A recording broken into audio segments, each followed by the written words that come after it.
Australia's best small car just got better. Get a free upgrade to the Getz 5-door manual plus $500 fuel at no extra cost. With more space and more value, Hyundai Getz. It runs rings around the competition.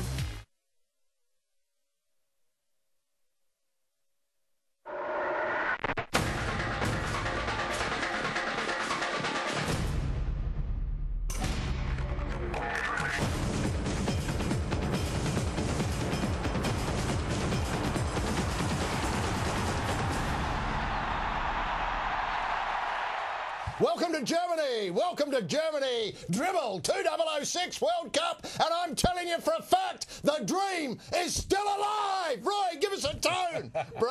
Oh, yes, it is still alive. It is fantastic. Australia arrived on the world stage a few hours ago, just a few hours ago, and Germany still haven't gotten over it, have they, Roy? No, it's marvellous, actually. Look, honestly, wherever you go, the first thing you're asked is, are you Australian? If the answer's yes, then a great big vat of beer comes your way. And honestly, I've never seen so many Aussies drinking so much beer in a long, long time. Not since the end of the war. Now, just before we get to the war, Roy. The war. Can I just say, what disappointed me last week, that in O-Ringen, where the Australians are camped, bivouacking, billeted, it was wine week. Mm-hmm. How did you feel about that? Well, the timing was just stupid. It was completely stupid. Just, look, I love that Liebfrau Milch. Everybody does. And that blue nun gear. The blue nun gear, I mean, it is the definitive Liebfrau Milch. Yes. But it's a beer country. Yes. O-Ringen is now beer town. Central. Yeah. Now, Roy, the other thing is, of course, you had family over here, 3945. I did. Have you managed to link up with anybody who was associated with your family when they were over here, well, I was going to say for the last big show? Have you found anybody, you know, obviously your relatives sent back dispatches, you became very familiar after the war. Have you been able to hook up with anybody and just let them know you're in town? And I did, HG. I bumped into, well, actually I went and visited Gunther Meissner, who my dad met back in, must have been 43. He put one in his back door, and I went and saw Gunther to see how he was, and the scar's still there. Yeah. He wears it very, very proudly, and it's amazing how close Gunther and Dad have become over the years, just tic-tacking, as they do, via mail, Text mainly. messaging now. Text messaging now, yeah. They're very close, and honestly, actually, it's a funny thing to say, but war brings people together so closely. And to think, you know, one generation down, the memories are still there, and I feel Gunther is part of the family. You know, that one that we're, you know, taking it up the date, so to speak, as he did, has brought our families incredibly together. The Slavens and the Meissners are now very, very close. Right. And I'd love to think, I mean, it's a dream that I've got, is that Germany play Australia on that one day in July. That'd be fantastic. It would be fantastic. And if we could get Dad and Gunther to sit together. I know, on the couch on the sideline. Wouldn't that be great? I know John O'Neill, the boss of football in Australia, has got that uppermost on his agenda. He does. God, he's a dull bloke, isn't he? He's so dull. But apart from that, he's a terrific bloke and he's Australian. He likes a beer. He's Australian. He turned the wick down on Party Central, which is O-Ringen, during the week. And Roy, it is amazing, the reception of Australians here. It has just been first class. Yeah. I mean, it doesn't matter, as you point out, where you go, what you want to do, you're more than welcome to do it at anybody's place. Yeah. Well, you're given the keys to the city. You can go into any place, any town, go into, knock on any door, just say you're Australian, in you go, beer flows. Now we should come to the biggest event in world football for 50 years. I'm talking about Brazil v Australia. Before we go to the highlights, Roy, your thoughts now that you've had a chance to put this match into some sort of perspective, mentally speaking and emotionally, because it was a ball terror emotionally. I think it's the best match we've seen so far, and I think the world stood up and applauded the Australian shape. And we maintained our shape for the best part of an hour, a bit over an hour. And I thought it was remarkable. I thought the blokes played like Aussies. They played in the Aussie style. They didn't compromise. They weren't too hiddink, if you know what I mean. I know where you're coming from. They maintained their composure. The only thing they didn't have is composure in goal. No. And were disappointed by Harry and Big Dukes, who again failed to find the net. And I think what we've got to do over the next couple of days, and we'll get to this later obviously, is spend a little bit of time just getting the feel of the ball in the net. Once you've got the feel of the ball in the net, then I think that's the last piece of the puzzle. I think Hus has got them doing everything right except putting the ball in the net. They've lost that feel. And once you lose that feel, actually, it's very hard to get it back. Yes. But, on the other hand, Brazil now pose no threat should we meet them further down the track, do they? No. We've got their measure. Let's have a look at the highlights now. Australia v Brazil.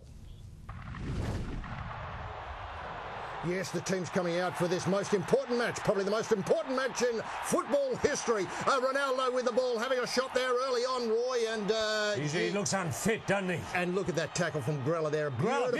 Beautiful, dynamic studs-up challenge. And the referee shoos the Australians away. As we come back and have a look, he's banging it on here. There it is, perfect, Grella. See the foot come up just at the angle of collision with Ronaldo's Beautiful shin. work, Grella. Look at that. He'll remember Australia for months. And Brazil with the ball now. Oh, this dangerous here. It's Ronaldo again. Tommy gets Ronaldo. Gets the ball away to, I think this is Adriano into the net. Oh, 1-0, Roy. No. Schwarzer caught asleep. Was Schwarzer asleep? I think he was. Oh, yes. Oh, no. And now the Australians with the ball. They go forward. Here it's Harry.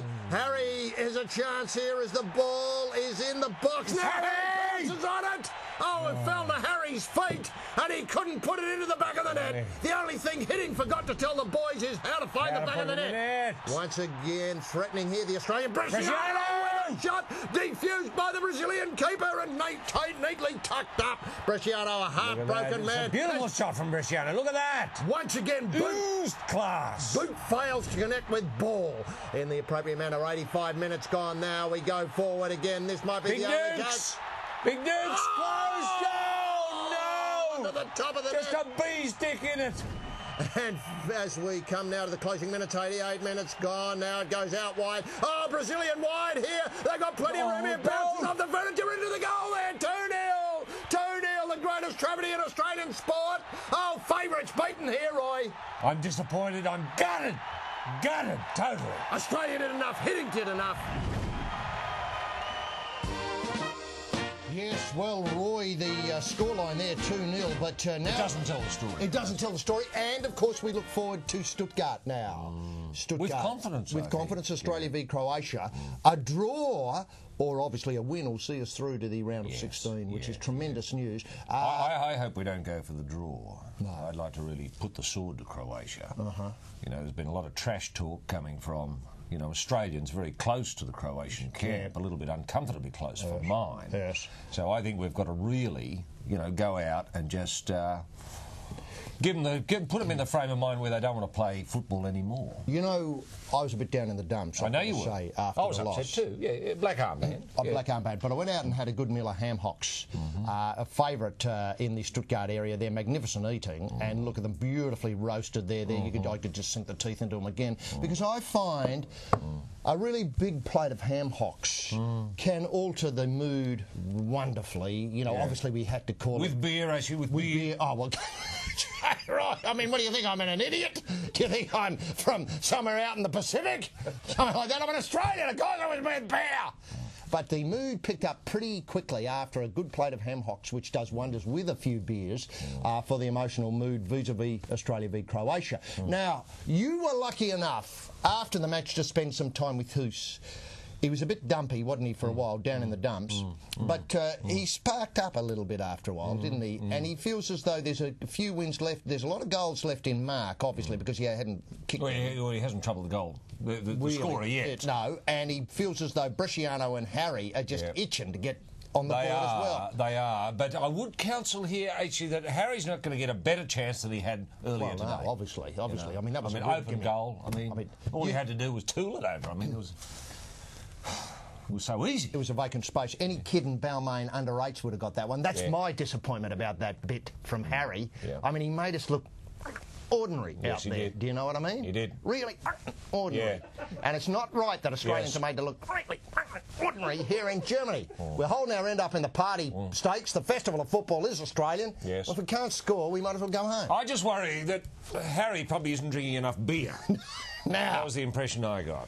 When you spoke to Hughes, though, he pulled out a terrific quote about how we see the view forward here, and here's his comments now, leading up to the big one against Croatia.